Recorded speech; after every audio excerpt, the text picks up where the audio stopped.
Welcome to the 10th session of our Talking with Your Pompe Peeps series. This series was created out of feedback from our 2024 conference and is meant to be a support group / workshop series where we discuss all things living with Pompe. I really want to thank everyone for attending this evening and lending your voice to the community. And this session is titled Infusion Day Playbook, Stories, Tips, and Support. And I'm very excited to introduce our moderator today, winner of the 2025 Santa Fe Torch Award for her incredible work in the community, Alison Breitbarth, president and co-founder of Grants Giants nonprofit. Now, as a reminder, this session is being recorded for internal review and possible educational use. If we share the session publicly, we will post an edited version focused on general information and community tips, and we will do our best to remove participant personal stories and identifying details when possible. If you prefer not to be recorded, you are welcome to keep your camera off, change your display name, and/or participate via chat. If you have any concerns, please contact me at matt.zimmerman@amda-pompe.org. And with that, please join me in welcoming Alison Breitbarth. Awesome. Thank you, Matt, for that introduction. And thank you for the time to talk tonight and kind of just share what I have learned kind of along the way from our infusion journey. So can you guys see my screen? No, not yet. Not yet. Okay. Let me make sure it's there. How about that? Perfect. Good. Okay. Awesome. So just as Matt said, I am Alison Breitbarth. For those of you that I do not know, I am the mom of two boys. I have an 8-year-old and an almost 5-year-old. So my almost 5-year-old is Grant, who Grants Giants was inspired by. So let's see. There we go.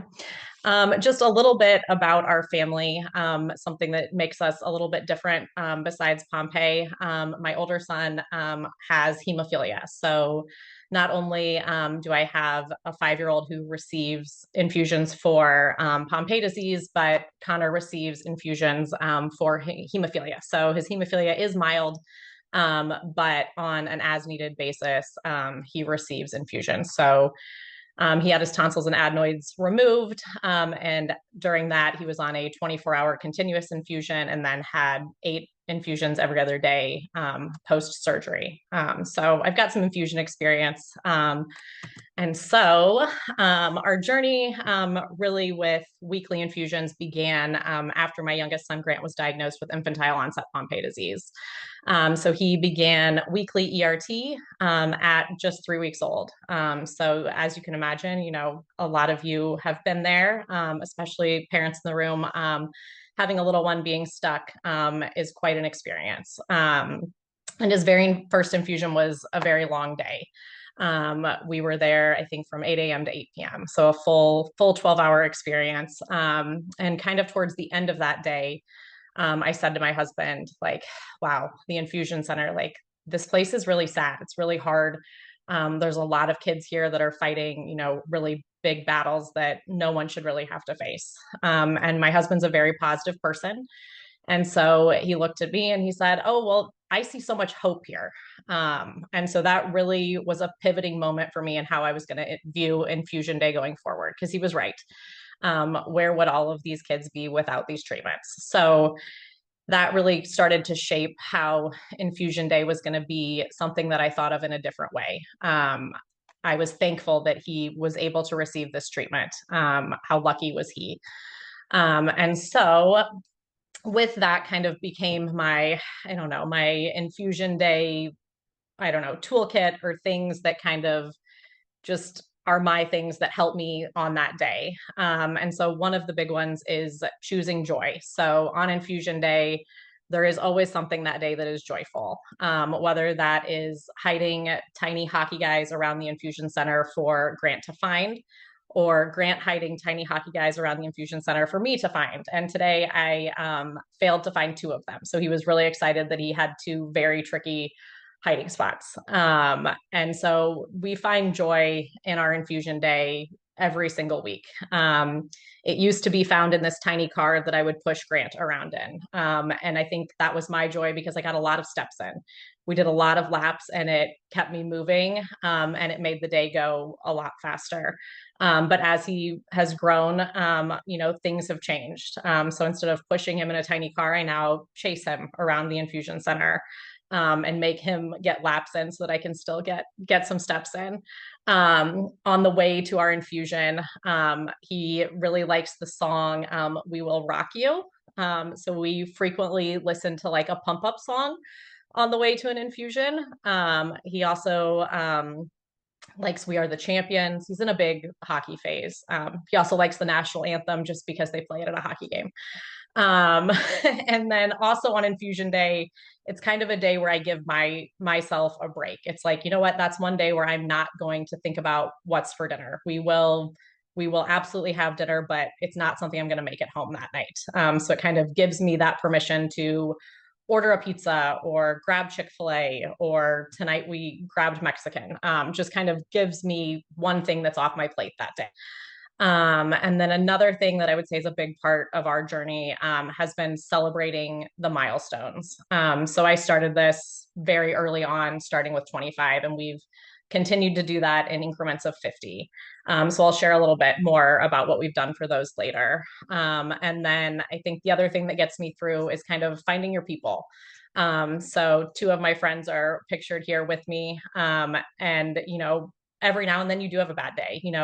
Maybe there's a spill in the pharmacy and now his infusion is going to be short a tiny bit. It's only happened once, but you text your friends and you lean on them in those moments. So that's just kind of like, I don't know, I call it just what I kind of live by on infusion day. Over the years, I've definitely gotten better about, packing things the night before. And there's definitely still mornings where I scramble. But for the most part, I've learned that my mindset is going to affect Grant. And so if I'm going into the day in a positive way, he is too. And so I've definitely seen that on the days where, I'm having a bad morning. Maybe I really wanted to get a shower in and I didn't. And so I'm grouchy for whatever it may be.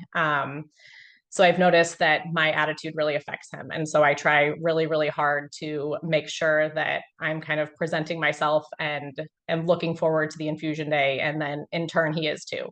Grant likes infusion day. Last night we were talking about how Grant had his infusion actually today, and my older son was bummed that he couldn't join because it's a school day. Every now and then Connor joins on winter break, summer break, etc. And we were talking about hiding hockey guys, and Connor was like, "Oh man, like I want to be doing that." And I mean, Grant really does. He, infusion day is his day where he gets me to himself, and he, gets more time on his iPad than I would probably like to admit. But um, so normalizing infusions has been something that has been very important to our family. I want it to be a day that Grant looks at as really just another day of his week. In our house, we talk a lot about how everybody's different. Everybody needs different things. For Grant, he needs to get his infusion to keep his muscles strong. We keep it very basic for him. For Connor, he gets an infusion because his blood doesn't clot the way that most people's blood does. And so that's been just kind of the language we use in our house. And I really think it's shaped how they think about the hospital, how they think about infusions, and then what we do there. I mean, Grant very much lives a very busy life during infusion day. Everything from playing games to playing soccer to having a friend visit him during the infusion center. So the picture on the bottom left is actually one of his friends was able to stop by the infusion center for an hour and have lunch and play for a little bit. I mean, what's more normal than having your friend come to the place where you spend a lot of time? So I love that. And so I feel like through a lot of our conversations and the way that we've approached infusions, it has allowed really both of my boys to be able to handle being stuck really well. And so for Grant, that means that he does not numb his port. He doesn't like that. That to him is itchy. He doesn't want any part of that. All he needs to do now is close his eyes. That's it. So he has his hockey guys actually in front of him in this picture. And we're busy talking about them. Frequently he has an iPad in front of him. That just happened to be on his 250th infusion, and I have a good friend who's a photographer, and so she took a nice photo of all of that for me. But then for Connor, on the other side here, he has really learned that for him, he doesn't like to look at it. He is able to be busy on an iPad, and there's a child life specialist sitting to his right there, and she does a great job of putting that so he can't see, and he's busy popping bubbles on that screen, and he does numb his arm. And then he really doesn't realize that it's even happened. And so I like to think through, infusion role play as well as, both of them watching each other, that they've learned some strategies that have really worked for them. Is it perfect? Absolutely not. They're both going to have their moments. But really overall, I would say 95% of the time, it's an easy experience for access, which is a huge win. So here are both of them being their very happy selves. Grant loves to ride on his infusion pole. I'm not really sure the safety risk there, but it's never been told no. And then here's Connor getting one of his infusions so that he could go to a trampoline park with his friends. So that's something that he has to have if he wants to go to a trampoline park. So he was willing to do an infusion to go. So there they are. And very proud of kind of how they can even talk to each other about it. Connor had to get a flu shot not too long ago and wasn't thrilled. And Grant kind of reminded him that, oh, you can look over here. And I wonder if mom has some pictures on his phone that, you can look at. And so interesting to hear, kind of Grant use some of the same language that that I use with him. So I save kind of special things for infusion day. Here he is getting his monster trucks all muddy. And then he gets his iPad. So I save that for really those moments when I need it. So he knows he doesn't get his iPad at home. That is something special he gets just for infusion day. And that has gone a long way for us. And getting him, excited that that's something he gets during that time. Another thing that has really helped him has been shirts that have zippers on them.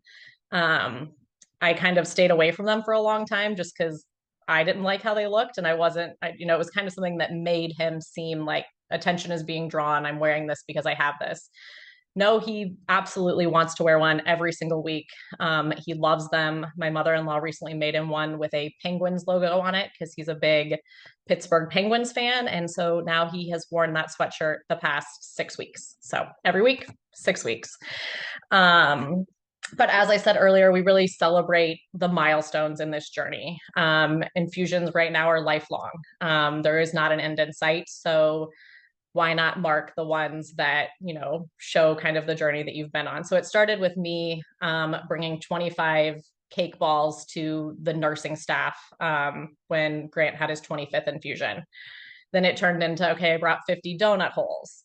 And then on his 150th, there's 150 nuggets from Chick-fil-A. And so it really started as a way for me to mark them for myself. But it's turned into a way for Grant to mark them too and to celebrate them. And it's also become a way that we give back to the hospital now. It's a place where we spend a lot of time. We're very thankful for the care that we get there. So on the left here, Grant donated 100 cans of Play-Doh to Riley on his 100th infusion. And then on the right, he donated 150 Hot Wheels cars for his 150th infusion. So then that turned into, okay, what am I going to do for 200? And so for 200, we did 200 things of silly putty. And then most recently, right before Christmas, Grant had his 250th infusion. Nothing like having a lot of things all in 1 week. So here Grant is with 250 packs of trading cards. So right now he loves all things sports, and he is very much into trading cards, football, mainly hockey, but we wanted to be well-rounded. So there's Pokemon in there and Disney and all of the things. And he was really excited to be able to donate this to a place that he loves. And now he really loves when the cart comes by and he sees them on there. But so it's kind of now become our thing, and a way that he gets excited too, and marks, he's had 250 infusions, and we should celebrate that because we're thankful for each one. And then, as I mentioned earlier, another part of our journey and what I found important is the importance of play. So prior to having kids, I taught kindergarten and was in a Montessori-based classroom where children learned through play. Play is the work of the child. I truly believe this, and I think that when kids are able to take things in real life and have them in front of them and play with them, it normalizes them. It makes it seem like a regular experience. They can show their friends and have conversations about it. And that is how you make something seem a lot less scary. So out of that was kind of born this idea that I had of, Grant having a stuffed animal with a port inside. My mother-in-law is very crafty. And so sure enough, she showed up with this puppy who had a circular magnet on the inside that was his port. And then she homemade this setup of a port access, and then he's sitting on a bag that says muscle juice. And so we used these props for a long time to role play an infusion. And so you can see Grant on the right here. I mean, this is years ago now. I'm not even sure how old he was. But here he is with his puppy at his infusion. Puppy frequently still goes to infusions with us, but he also sleeps with Puppy at night. So he loves Puppy. Puppy has a port. Grant has a port.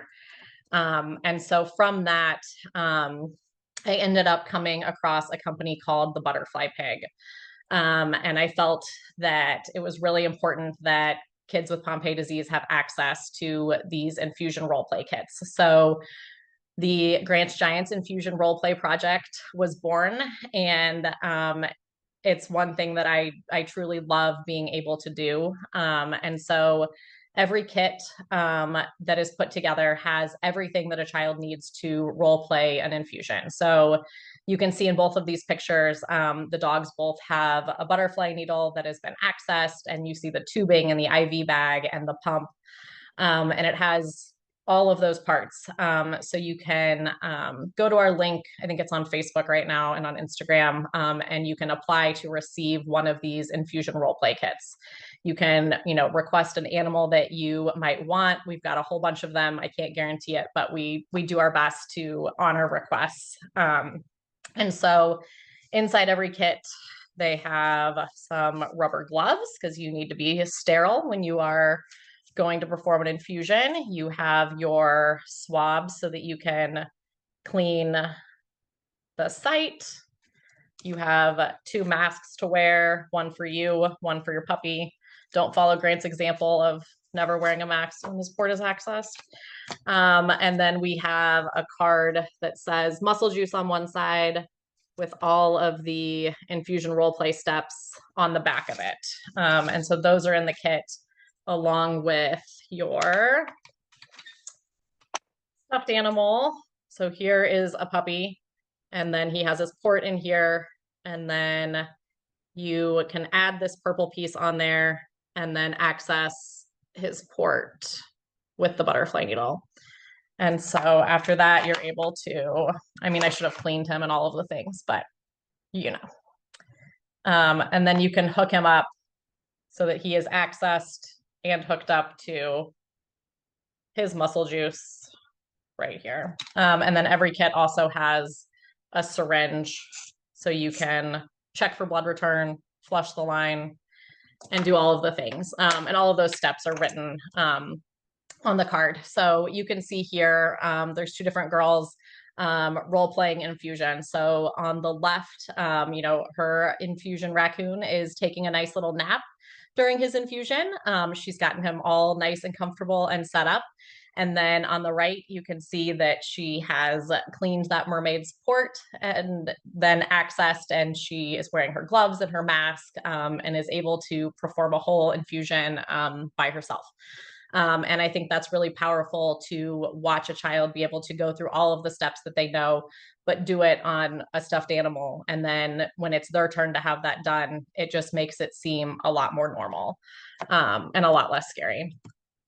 And so I'm always trying to think of new ways to normalize infusions and raise awareness. And an idea we've kind of tossed around is, maybe we need like a hashtag for like Muscle Juice Monday or Infusion Club Tuesday, or make it Muscle Juice whatever day of the week every time. But just kind of a way in the community to say like, hey, yeah, I get my infusion on Mondays too, or I get mine on Thursdays, and then kind of, finding those people who share infusion day with you. And that way, if you guys want to reach out and connect, that is an option that's there. I would love to see, how that kind of could grow community and also raise awareness at the same time of what an infusion looks like, how long those are, and whatnot. So I did drop this information here so that you have it for Grants Giants.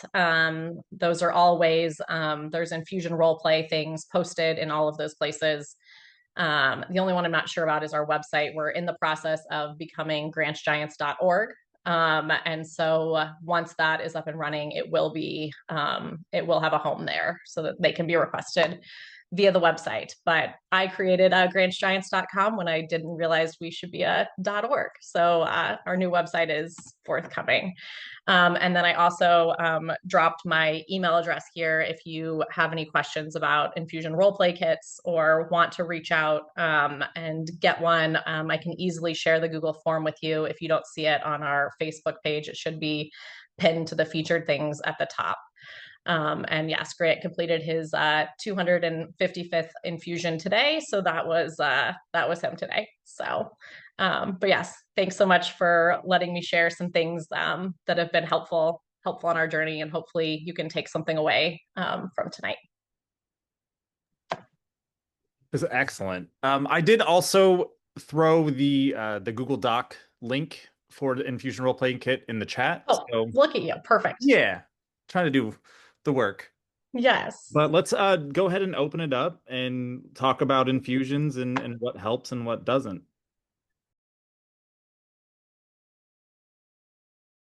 And thank you for sharing that too. It actually brought up a memory that when Tiffany was in Holland and she was getting her infusion there, the nurse started coming up with games. And so every day I would go from school to meet them at the hospital. And then I started looking forward to going to the hospital every day after school because it was like, oh my gosh, I actually get to like go hang out, go look at the word puzzle. Because she would put like a giant word and they would see how many words they could make from the giant word. I don't know if there's a name for that game. But it would be exciting to be like, they've been working on this all day. I'm coming in and do it. So it was even fun as a sibling to come in and mess around. But yeah, no, that's great. And Allison, I really want to tell you that I think what you're doing is really meaningful, really impactful. I also used to be an elementary school teacher.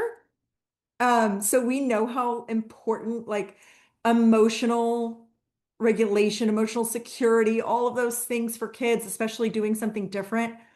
I love how normal you're making it because that's exactly it. Like you don't want, and every kid, I tell even my kids too, they don't have infusions, but I tell them like every kid's working on something. Every child has something that they do that's different or, and it's okay. So everything you said was just so perfect. Um, and I know for you, because you were a kindergarten teacher, I'm sure it comes naturally. Because I feel like us elementary people are like, oh, you just do that. But for people who aren't just like, oh, you just do that, it's normal for us. What would be like, do you have like a top two or a top three, like number one advice, first infusion day for a kiddo, or maybe even if they did get their infusions when they were babies and they're getting to where it's like, why do I have to keep going here? Do you have like a top couple of tips you would give? Language that could be used or things like that? I don't know if it's anything great. But I mean, I think the first thing that kind of comes to mind is I think it was after Grant's 200th infusion, he said, oh, so I'm all done now. And it definitely kind of caught me off guard. I was like, oh, no, like we're just celebrating that you've had 200. Like, that's really, exciting, to think about, how many times you've done this and all of the things that it allows you to do. And so in that moment, I had to take a second and, say to him, like, no, like we're going to keep getting infusions, but now you get to look forward to, celebrating your 250th infusion. And, what are you going to like then? And so I think in a way I kind of diverted the conversation a little bit. But hopefully still like honored what he was, realizing and asking. But I think, it really depends on, what age your kid is when they start an infusion. So for Grant, it's something he's done his entire life. So for him, it is a very regular part of what he does every single week. It doesn't, it's not new. It's not surprising. He's done it forever. Having a port to him is normal. Why wouldn't he have that? He doesn't know life without one. But I feel like for someone who, is starting this journey and is brand new and maybe has, a 3-year-old who is getting ready to start infusions, I think it really does help, to explain to them, what is going to happen and do that in a playful way. So using, if you don't have an infusion role play kit yet, send me an email. I will give you one. But using a stuffed animal and things you have at home to just kind of walk them through what that process is going to look like. Any way that you can make it seem like a normal thing and something that they can do too, I think is going to make it a lot easier for them. And then it's also kind of, bringing those things with you on that day that they don't always get to have. So it's always good to have something in your bag that will excite them, because you never know when you might need it. And so then you can pull that out, and I feel like it's a nice, easy distraction. And even if they're feeling really sad about something that happened, you can quickly, hopefully, help them recover with whatever it is that you brought. And I think early on, at least for me, it was like, I also needed to bring something for myself that like I looked forward to. And it's like, maybe on that day I'm going to have a Diet Coke, or I'm going to, bring that snack that I like to have. And so it's just, kind of pre-planning a little bit, but thinking about those things that just put you in a little bit better mood. Yeah, no, that's a really good point, actually. I hadn't thought of that. But yeah, you're right. Because especially as a parent, you're thinking about your kid, you're planning for your kid, you're laying out the things the night Yeah. before, you're packing the bag. So you're right, treating yourself too. That's another really good a Yes. good Yeah. place to start a conversation on. It's okay to treat yourself that day too. Yes. It's okay to Absolutely. say, even though I'm the caregiver and I'm doing it all, Yeah. I can take a pause for me or have a sweet treat or yeah. Yeah. Like whatever it is that's, your guilty pleasure, it's like, what? Yeah. Do that day. And it's Yeah. okay. I mean, Allow I used yourself. to hold Grant for hours during his infusion and scroll plenty of social media. Like, Yeah, I bet. just, whatever it is that it kind of gets you through that day. And I mean, Sure. early on, I had an infusion day bag, and it's like I just used the exact same bag every single week, and it made packing that, all of those things a lot easier. Yeah. Now that's transitioned to a backpack he carries himself. So Yeah, that's yeah. great. Yeah. Yes, I love that, Haley. And I've loved seeing the pictures of him, doing that and right alongside you. And I think it's a great way for absolutely for siblings to learn as well as for kids to teach their friends.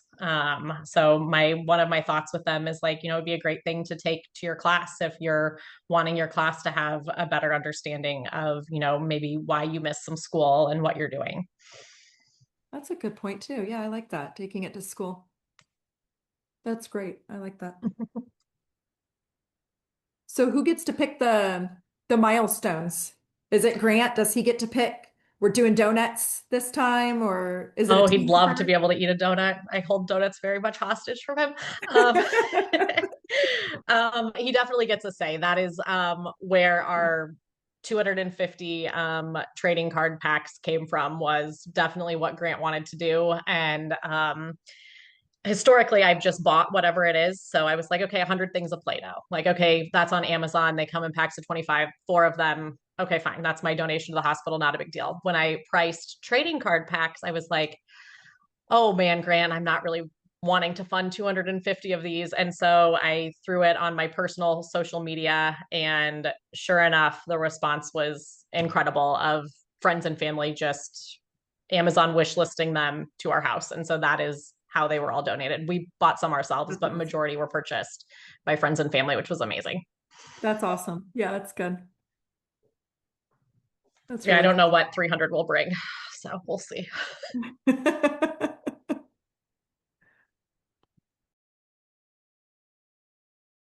good. in the beginning, like I started counting for me. Like it was a place where I started basically a private Facebook group that I was the only person in it, and I would just kind of document his infusions there. And so I started counting them. And then as friends and family were asking how he was doing, I said, fine, you can join my private Facebook group that basically just details Grant's infusion journey, and they're all numbered 1 through now 255. So, but it's been fun. So, Allison, how old is Grant? He will be 5 in February. So That's will be awesome. going on 5 years of infusions. That's great. And what you're doing is wonderful. Thank you, Lucas. Yeah. As we get older, our change is slowing down, right? But at Grant's age, every year is like 30, So how do you plan to normalize it as he continues to get older? Yes, Lucas, it's going to be a different thing. It's a great question. So as he goes to kindergarten next year, that has been, a big conversation as to how we are going to do that, because we, by choice, have kept them at the hospital. We live less than 10 minutes from our infusion center. I have liked the separation of home and hospital. It's worked really well for our family and for him, and he likes it.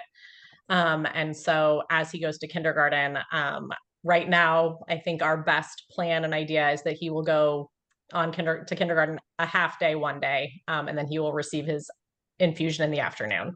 And so it will be a lot of talking to him about, why this looks the way it does, and, what are his thoughts on that. And if he is ready to move them home, we'll definitely be willing to try. But I need him to be fully on board and cooperative, because I think for us, it's been such an easy road at the hospital, and he tolerates it so well.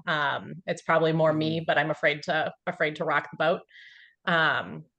So yeah, but as he gets older, it's going to be, putting that infusion at a time that makes the most sense for him, so that he can continue to do all the things that he really likes to do.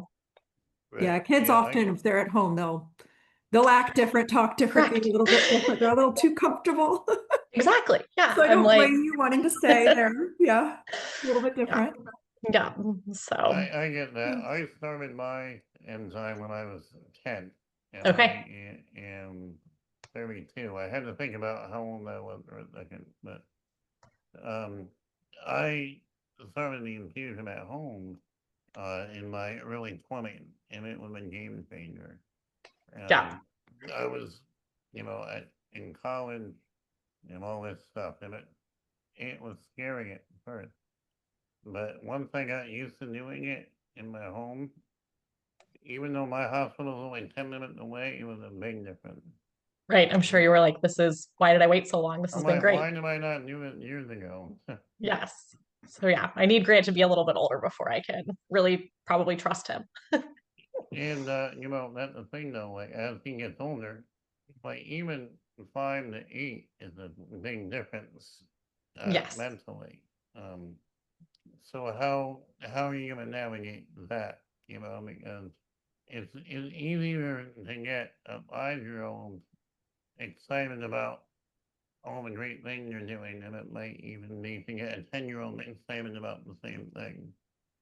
Yes, I'm sure, we will have, our challenges ahead. I think, my older son is 8, and he, receives, infusions a few times a year for his hemophilia. And I think he's at an age now where like he really can understand why he gets them and what the importance is. And so for him, it hasn't been, it's not something he does every week, but he does do it on an as needed basis. And I think just being able to have those conversations with him, he understands and he gets it. And so it hasn't been, a point of really hardship for us or a battle. It's something that he kind of understands and willingly does. I mean, you never know how that'll go, but so far for him, it's been okay. And so I'm hoping that, as Grant, gets older, that he will also understand the importance behind his infusion every week.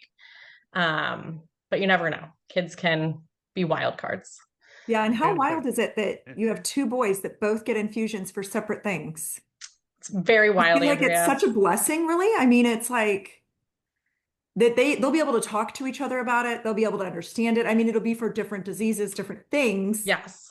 But still going in, getting that infusion, they get to, because sometimes you hear, I say sometimes quite often, I've actually heard people talk about how siblings, one will get jealous that the other one has infusions because they're getting the extra attention. Right. And It's then it's like, well, definitely, you want to do something like that. Da, da, da. And the other one's going, you don't know, you don't. This isn't fun. This isn't a good time. And they're exactly. like, well, you're getting all the attention, but to have two boys that are both like, hey, like we're little compadres in this, you know? You little Yes. Yeah. compadres, it's They kind of each, like, yeah, they it's each have their special. things, and it's very interesting. I never expected to have, two No. boys with their each of their own rare diseases. But like when Connor goes to the hemophilia center, who does a phenomenal job, I have to say, on how they handle infusions and blood draws and all of the things. They have a very well-oiled machine. They have like tokens that you earn, and then when you're all done, you get to stop at their basically vending machine thing and put your tokens in, and Oh, you get how little things that fun. come out in cases. And he absolutely loves that. And Grant can't believe that the infusion Oh, center doesn't have one of those vending machines. And so, but then, Grant comes home from the infusion center with a new Lego. And so, yes, they both have yeah, their their things things. that, yeah, absolutely. But Andrea, just as you're talking about siblings, I thought I would touch on Grant's Giants does have a sibling support grant. So it is a grant that is intended for siblings. So Oh, I we, didn't know that. yes, so you've said it very perfectly, but yes, there is that jealousy aspect there, and siblings Yeah. notice that that child is getting, more attention, whether it, be, for an appointment or an infusion, for a therapy, what have you. And so the Pompe sibling, it's called the Connor Cares Sibling Support Grant. And so families can apply for this, basically if their child is receiving treatment, to honor that sibling that is also on this journey, because they are right along there with them. I feel like Pompe siblings are very empathetic, and I feel like just incredible, kind of heroes in the background, helping their siblings along the way. There was a photo, I'm sure, in this slideshow somewhere of Connor and Grant together on an infusion day, and they both love to be there, and they like to do it together. And so it's just nice to see that relationship. And then this grant just honors those siblings in a special way. So they can Yeah. use it for an extracurricular activity that they want to participate in. They can use it on just a fun day with mom and dad, new equipment for, a sport that they're getting ready to play. So it's pretty much open-ended, but That's wonderful. Yeah, I didn't know yeah. that. Yeah. And Morgan also put in the chat, she said, I cannot imagine how many infusions I've had. I started when I was 7 and I'll be 30 on Sunday. Infusions every 2 weeks, with the exception of having infusion weeklies for 3 years when I was on Lumazyme. So Awesome. I think it is neat too. We never thought about counting our infusions, or we never thought Yeah. about doing that. So that's a neat thing to do too. Yeah. Yeah. Yeah, I just want to say again what, amazing work you're doing, Alison. Mm-hmm. Agree. It's great. Yes.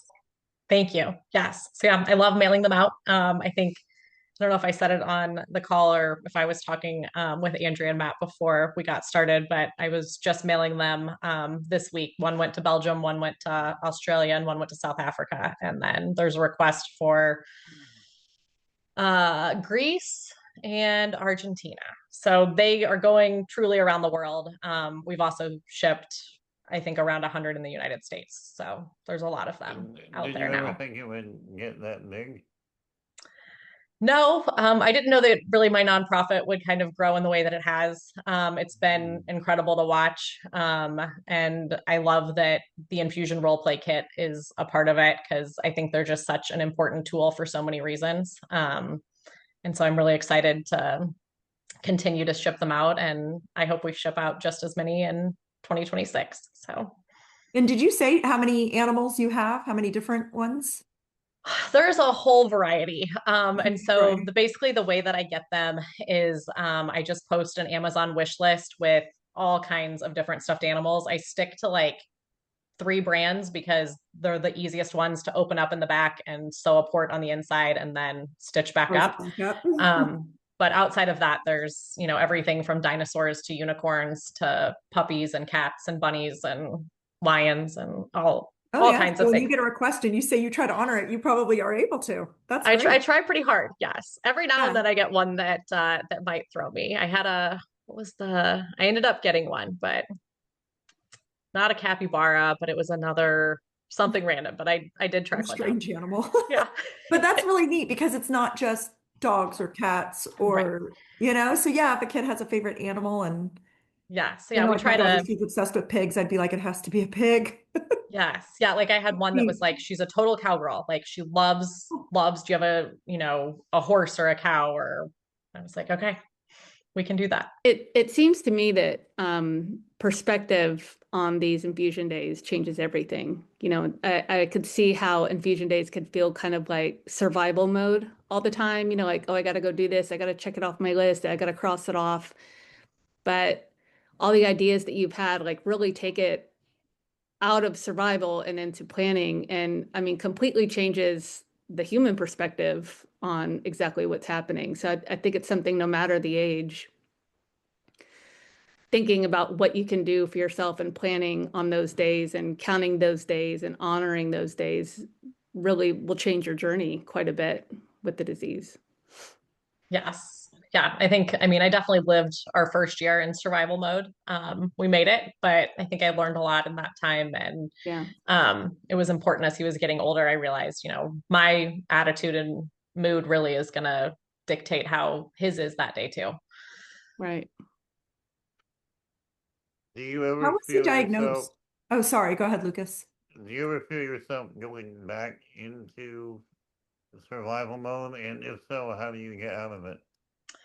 Um, I mean, every now and then, yes. I feel like, I mean, this week for us, my kids had snow days on Monday and Tuesday and a 2-hour delay yesterday. So it's like, for me today, it's like, man, it really would have been nice for me to be at home and getting caught up as I leave for San Diego on Sunday and we have carpet cleaners coming tomorrow. And, you know, my list kept going of all of these things that I have to do. And I thought this morning, I was like, you know what? I'm actually just going to take the time. I'm going to take a shower because I know that's going to put me in a better mood. And then my husband luckily has a pretty flexible job. And he said, I'm happy to drive you guys this morning and drop you off because he knows that the parking lot's going to be a disaster because we've had 14 inches of snow and spots are limited. And so I feel like those two things for me made my day so much easier. And I was very appreciative to be able to kind of take a minute for both of those. But yes, Lucas, when I find myself kind of, you know, in those moments of spiraling of, you know, I haven't had time to pack Grant a lunch for his infusion and we're going to have to eat in the cafeteria today. And in those moments, I really have to kind of stop.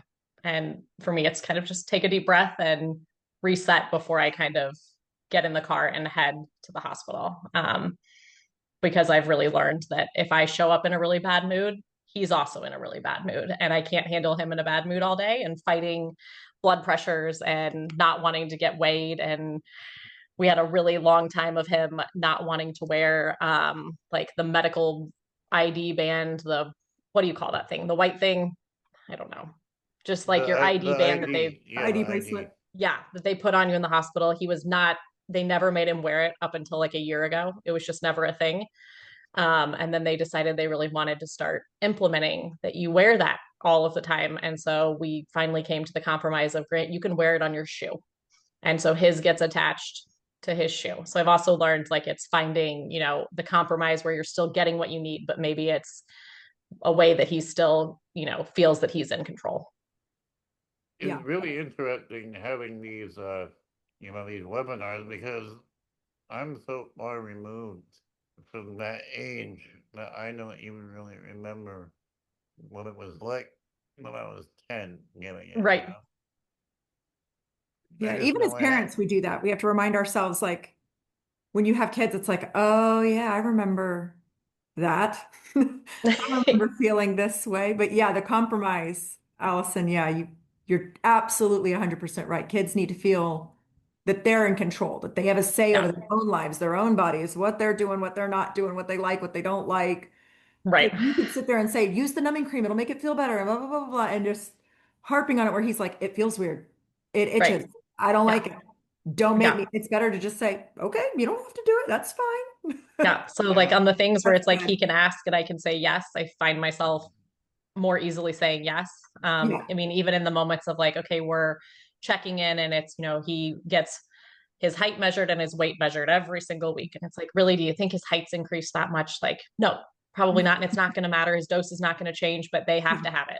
And so for Grant, it's a choice of, would you like to do your height or your weight first? And, for him, that's enough of a choice that he feels good Like about he it. has control. Right. Yeah. Yeah. And I also think it's interesting how everyone has to tailor what works for them, because Absolutely. if I were going to count how many infusions, that would almost be like overwhelming to think about Right. that way. So it wouldn't work for me. No. But it does work for Grant. Yes. Yeah. It'll be a cool number when he gets older. It'll be such a big number. He'll be like, dude. Yeah. I'm really excited to do like when it's like a full year. So like 365 and, I feel like that's Yeah. a fun number. Yeah. And how was he diagnosed? Was he diagnosed through newborn screening? He was. So Grant was diagnosed. He was the first baby in Indiana to be diagnosed with a severe form of the disease from newborn screening. So it was added to newborn screening in July of 2020. He was born in February of 2021. So Wow. yeah, got very lucky and got very lucky with a team of doctors who fought for a high dose very quickly. And he started treatment at 3 weeks old. So diagnosed at 2 weeks and started treatment at 3. That's great. That's great. Yeah. Thank you for sharing that. I was so glad that you guys were able to come to the meetup. So she's talking about Grant's Giants hosts an annual meetup for families affected by the disease. So you can find that on our website and on Facebook and things. It's October 2nd through the 4th. So there is a date. It's very, very exciting. So I'm very excited. Our new location is a universally accessible camp, and it's going to be an amazing space. So anyone and everyone can head down the zip line. So should be fun. But with that, Alison, I just want to thank you so much for moderating today. I want to share something with everybody. On behalf of the AMDA, I want to present you with our certificate of appreciation for your efforts in moderating and your efforts in the community as a whole. So thank you so much. I will send this over to you when we're done. And yeah, also, for those of you that are interested, our next Pompe Peeps session is February 11th at 12 p.m. And it is moderated by George Fox. And the session is titled Our Adaptations with Pompe Disease. And you can register. I threw the link up in the chat, or you can register from the AMDA Pompe website. And with that, I want to thank you all for attending, and we'll see you next time. Yes, thanks so much, Matt. Thank you.